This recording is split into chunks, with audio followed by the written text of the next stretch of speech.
يا رسول الله يا حبيب الله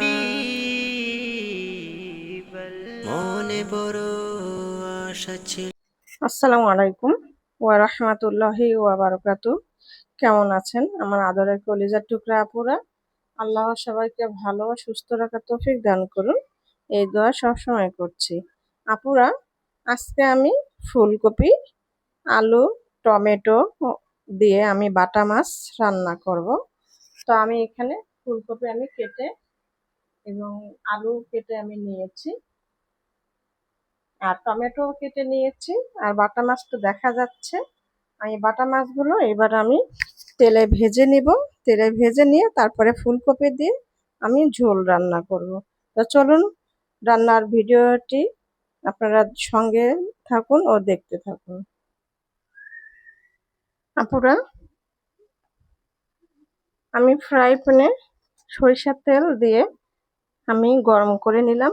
এবার আমি হলুদ লবণ দিয়ে মেখে নিয়েছি বাটা মাছগুলো। এবার আমি তেলে ছেড়ে দেব। বিসমিল্লাহির রহমানির রহিম।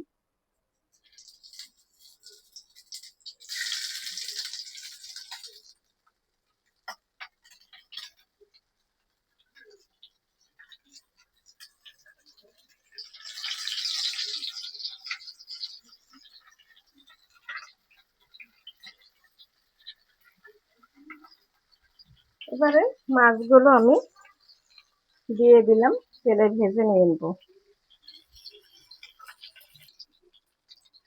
আপুরা, বাটা মাছগুলো তেলে ভাজানো হয়ে গেছে। এবার আমি মাছগুলো সব নামিয়ে নেব।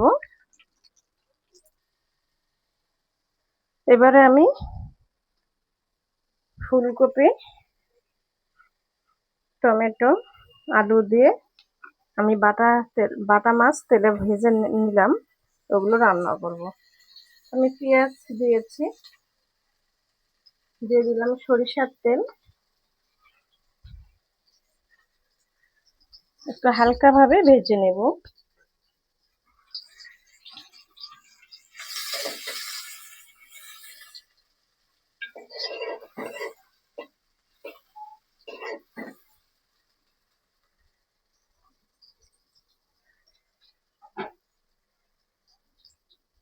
দিয়ে দিব, এখানে সব রকমের মশলা আছে, মিক্স করে রেখেছি, দিয়ে দিলাম। এবং সামান্য পরিমাণ পানি দিয়ে মশলাগুলো কষিয়ে নিব।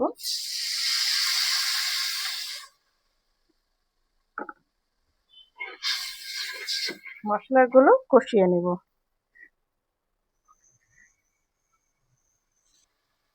তো আমি মশলাগুলো কষিয়ে নিলাম। এবার আমি ফুলকপি, আলুগুলো আমি দিয়ে দিচ্ছি।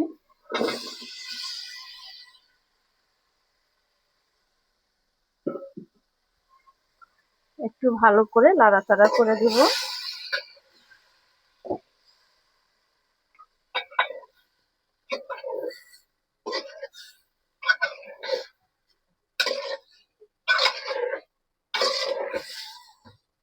এবারে ঢেকে দিয়ে আমি কষিয়ে নিব।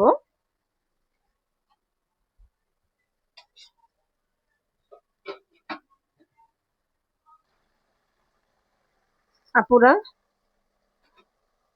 আমি ফুলকপিগুলো ভালো করে কষিয়ে নিচ্ছি। তো এবার আমি টমেটো দিয়ে দিব, ধনিয়া পাতা,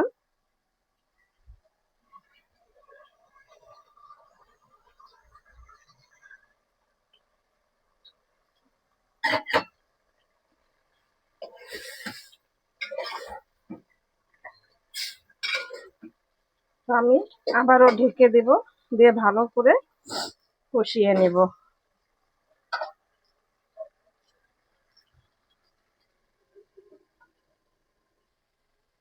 আপুরা, কষানো হয়ে গেল ফুলকপি। এবার আমি ঝোলের পানি দিয়ে দিলাম ঝোলের পানি। এবারে বাটা মাছ তেলে ভাজা আমি এগুলো দিয়ে দেব।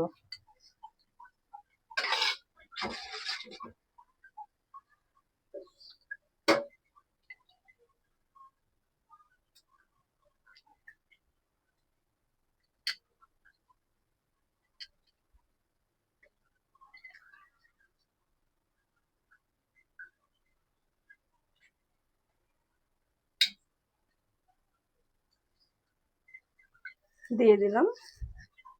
এবারে আমি ঢেকে দিয়ে বলক উঠিয়ে নিব।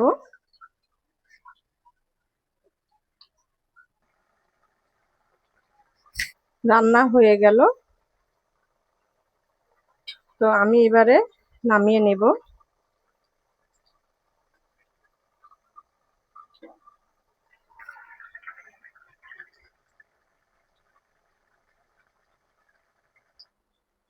আপুরা, নামিয়ে নিয়ে আসলাম ফুলকপি, টমেটো, আলু দিয়ে বাটা মাছ রান্না।